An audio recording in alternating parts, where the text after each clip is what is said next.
Hi folks, I'm Dan Peterson, aka Dr. Rockter, and you are watching The Hole on the Corner, where we talk all things R.A. Lafferty, and we are banging our way through this idea of mine that maybe is of no interest to anyone else, but about locating Lafferty in the literary landscape. Just let me get it out of my system, and then I promise we are going to get on to looking at his novels one by one and all that good stuff. But I've got this one and one more to do.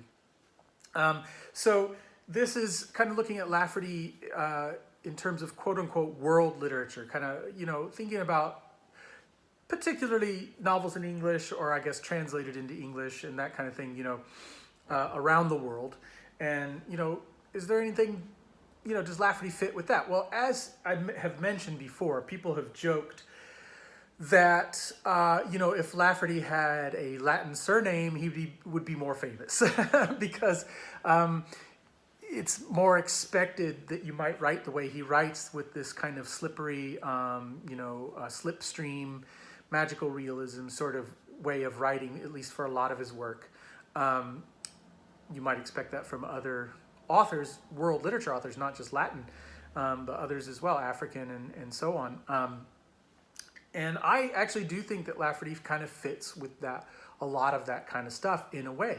And I do think that speaks to why he is actually quite popular in other parts of the world, particularly Japan. But he has a devoted readership in like Japan, Russia. Not sure how big he is in Poland, but definitely, there's translations in Polish. So he's got some readership there. Devoted fan base in France, Spanish-speaking countries, not just Spain, or I'm not even sure if he's popular in Spain, but I think it's more Latin America that he might have some popularity. But he's been translated into Spanish and is pretty beloved there as well. Again, these are all, it's probably his cult following in all these different places. But the fact that he translates into these other languages in a way that, really, that has created sort of devotion amongst these diverse readerships is really remarkable. And, I'd like to do a whole video at some point on Japanese readership. I don't know a whole lot about it, but I could probably put together a handful of things to say about that. And there's been some contributions from Japanese readers to, like, the Feast of Laughter journal zine about R.A. Lafferty's fiction and stuff like that. And they did an anniversary issue in one of their major SF magazines over there and that kind of thing. And their covers are really awesome, the book covers and different things. But, yeah, so I think Lafferty can be placed in this sort of world literature type context. So, and I don't think we need to take too long on this one, but to begin with, I want to go way back and just remind us that he draws on Western civilization classics. And we've talked about him in terms of Native American literature, and there's other sort of contexts we could talk about him, but he is a Western guy, and he draws on that. And so, you see evidence of Plato, Homer, obviously Space Shanty, his novel Space Shanty is a science fictional tall tale sort of retelling of the Odyssey and that kind of stuff. But I mean, that whole quality of the epic, and also like just being really engaged with philosophy, and Plato's cave and stuff comes up in his fiction, these kinds of things. That is part of the stew of Lafferty. He's into like a lot of ancient history and stuff. I think it's in Oklahanali that Hanali is reading a copy of Plutarch's Lives. Yeah, at some point. Lafferty is into that kind of thing. You got your kind of older European, like,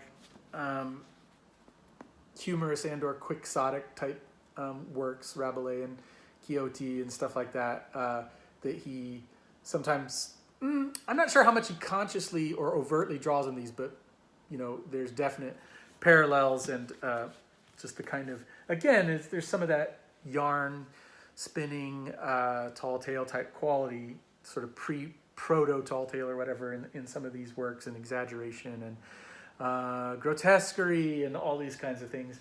Of course, Thomas More's Utopia is a big thing with Past Master, and he just thinks about that kind of thing. And this is a satire really of utopias in a lot of ways. Gulliver's Travels, and the size thing, and all Lafferty does all that kind of stuff, all the satire, the sizing. And people have mentioned Gulliver.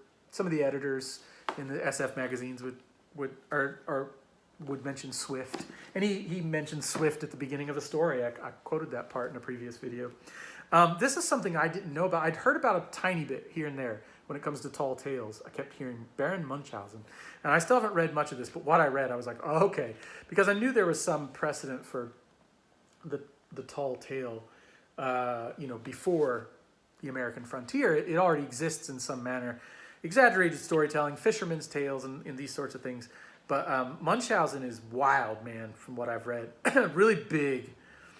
Some really big, wild sort of exaggeration and stuff going on in here with, again, often how weather or landscape behaves or some such thing.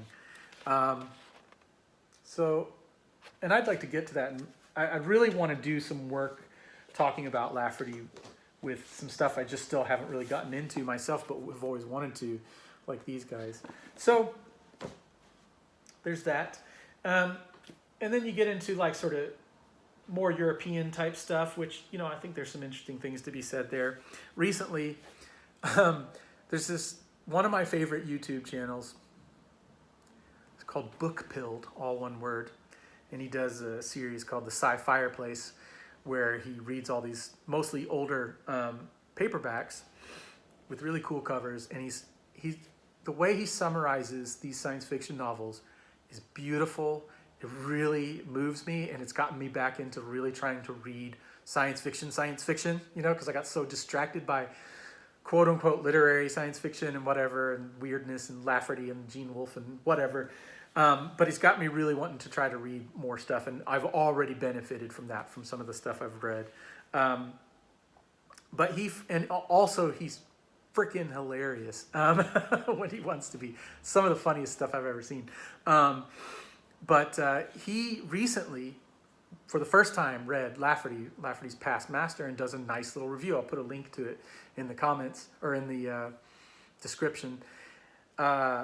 And it's like a 5-minute review, and it's, as usual, it's insightful.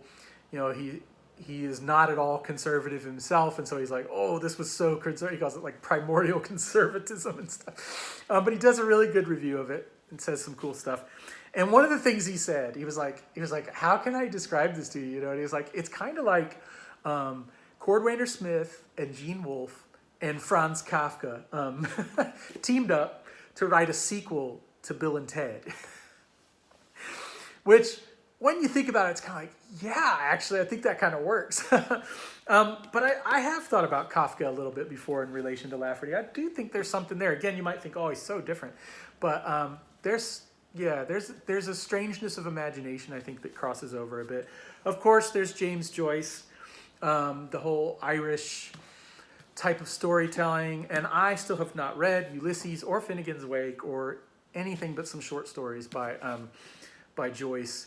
But I once heard a portion of this quoted in a lecture that popped in my mind. I was like, oh my God, okay, that is very Laffertian. So I think there's elements that can be crossed over and looked at. And certainly Gregorio Montejo did a talk at one of the LAFCONs recently talking about Joyce and Lafferty. So I think that's work still to be done, but I think there's something there. Even some like tall tale or Irish Blarney, type of storytelling. And speaking of, there's Flann O'Brien, who I still haven't read, but I've dipped into, and definitely felt the flavor there. And I see why people talk about the two together. I think that, with all these, there's going to be huge differences, but that's still worth checking out. I haven't got to that yet.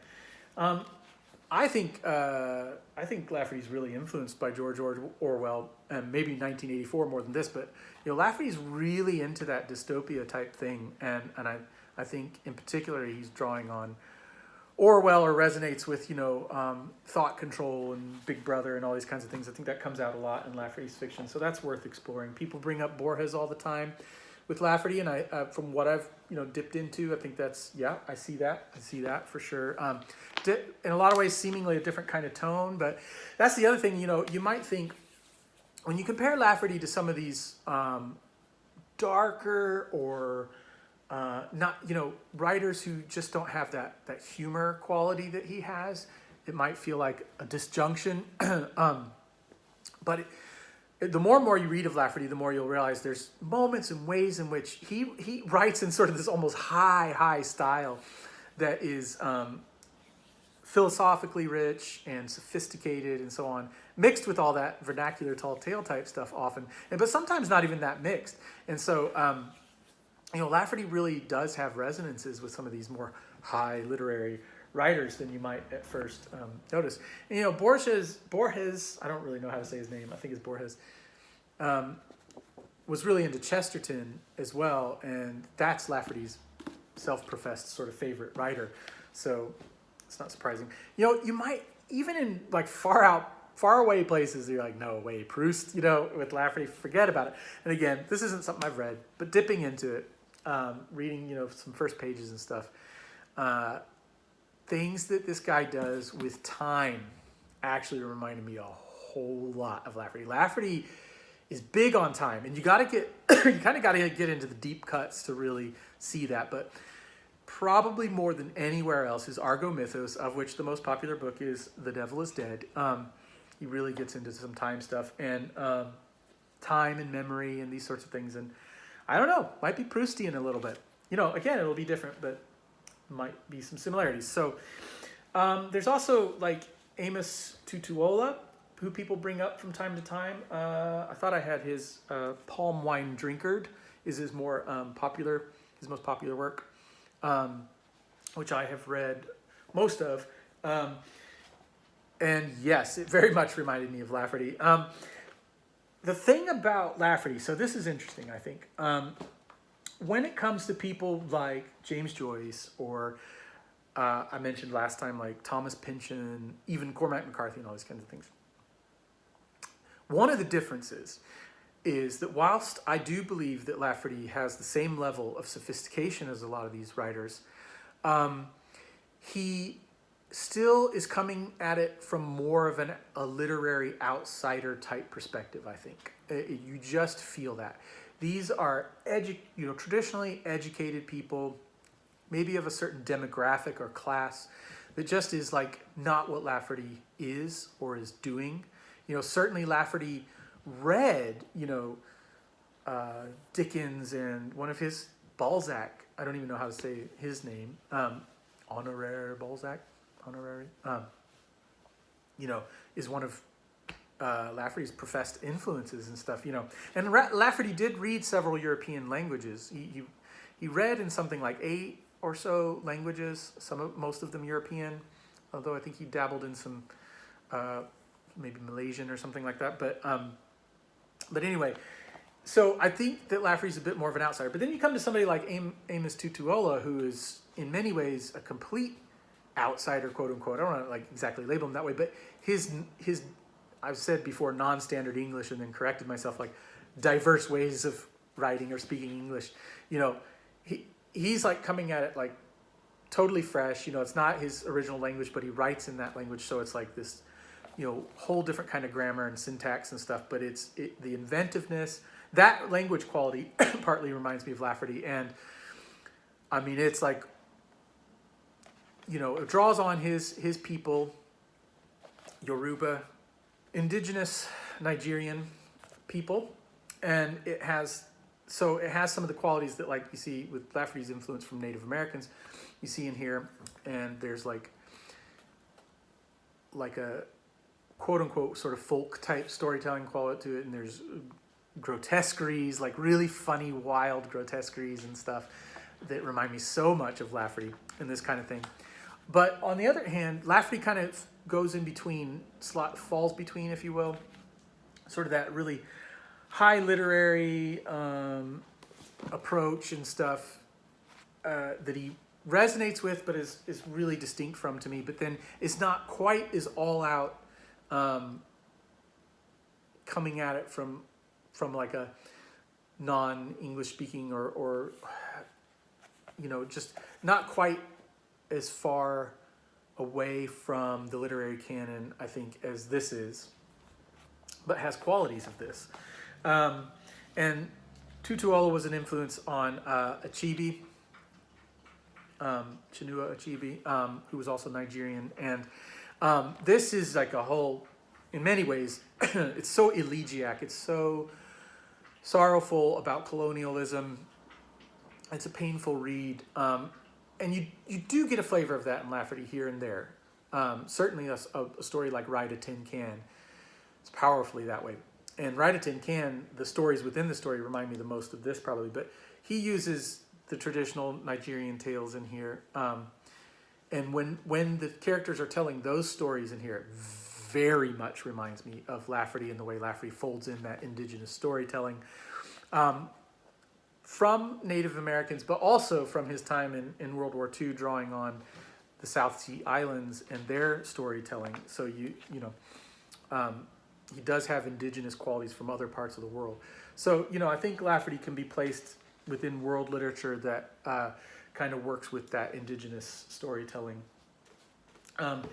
And there's people like Calvino, and certainly this in particular reminded me.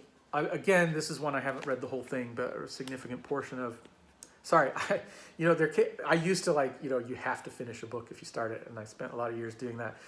And then especially when you're doing a PhD, you have to abandon a lot of stuff you start. But I do want to come back to these. But yeah, certainly this wildly reminded me of Lafferty's imagination, some of the language. Again, in many ways, just totally different. Because when you get into comparing original writers, they're going to be as different as they are similar to each other, or maybe more different. But yeah, there's something there. I'd love to see some people do some work on these kinds of writers. I didn't expect it, and I still haven't read his more famous Satanic Verses or whatever.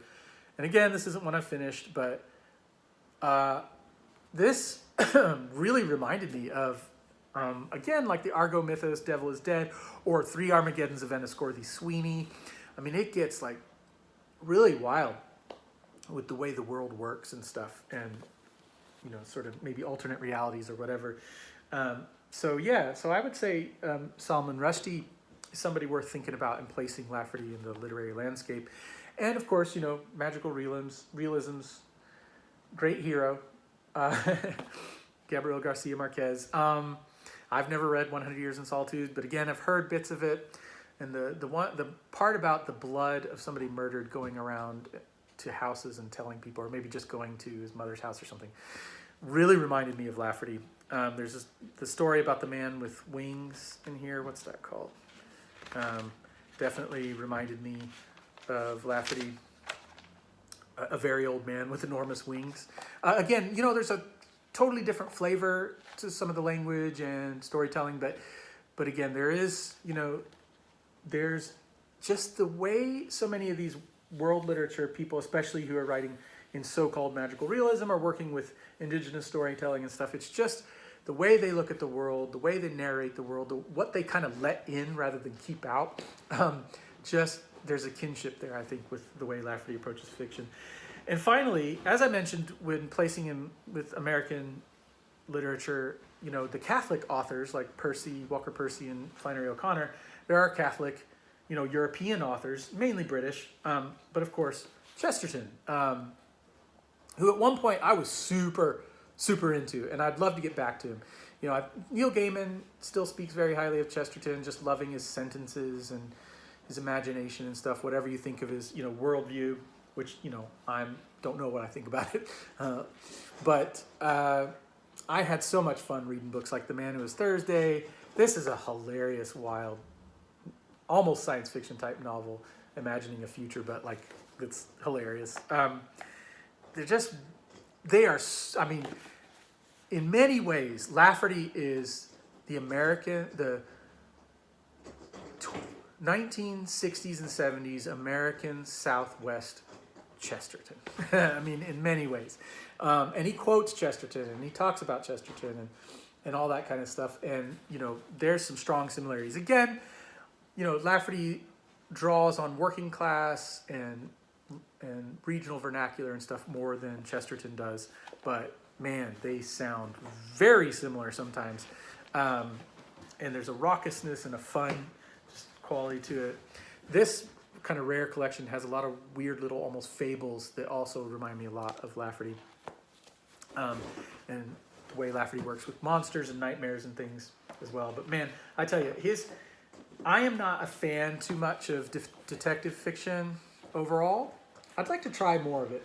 But when I read Father Brown stories, which if you'd told me, oh, it's about a priest solving stories, I'm like, next, no way. I do not want to read about a priest solving crimes. No. That just sounds awful. A British priest. Oh, no. And I've seen a bit of the TV shows, and they are exactly what I pictured when I heard about this. But if you read it, oh my God, they're some of the best stories I've ever read. They're just so colorful, and they have this fantastical and often kind of almost horror quality. And it's all, it's naturalistic explanations to the seemingly supernatural crimes and stuff. But on the way, you get all the flavor of reading good supernatural or fantastical fiction. So, yeah, you definitely got to do, think about Lafferty and Chesterton when you're trying to locate him in the literary landscape. Muriel Spark, a Scottish Catholic author, not this book in particular, but some of her short stories really reminded me of Lafferty with humor and grotesquerie and stuff, and that sort of Catholic worldview, but in a really askance sort of way. And author I had never known about until I moved to Scotland and kind of was looking into some stuff. Catholic author, Orcadian author from Orkney, whose work I have come to really love. It's very beautiful, island settings and stuff, but contemporary. And he emerged in the 60s like Lafferty. August, stop. That's too much noise. Sorry if you heard my dog making a bunch of noise there, eating Christmas ornaments. I finally got it away from him. But yeah, George Mackay Brown emerged in the 60s, around the same time as Lafferty. And again, has that quality of kind of reaching into older modes of storytelling and traditional and, indigenous of a sort, just the people of those islands, but very contemporary and experimental and stuff. And this novel, Magnus, definitely kind of a time-spanning, and saints and metaphysics, and there's a whole thing about tapestry and metaphysical tapestry, a tapestry of time and events and so on that's really richly described, metaphysical, that directly tracks on to some stuff that Lafferty says about tapestry and tapestry of time and the world and these sorts of things. Serpent's Egg and some other places, this kind of comes up. Past master with the backside of the tapestry, I think it says. These sorts of things. But yeah, so worth looking at in terms of placing Lafferty in world literature. So yeah, I think those are all worth thinking about and stuff I want to do more work on, but I hope other people will as well. Thanks for checking this one out too. And we've just got one more to go on weird fiction and Lafferty. Thanks for tuning in, guys. Let me know what you think. If you've read any of these world literature authors and have noticed any resonances with Lafferty or you disagree. All right, thanks for tuning in. Take care.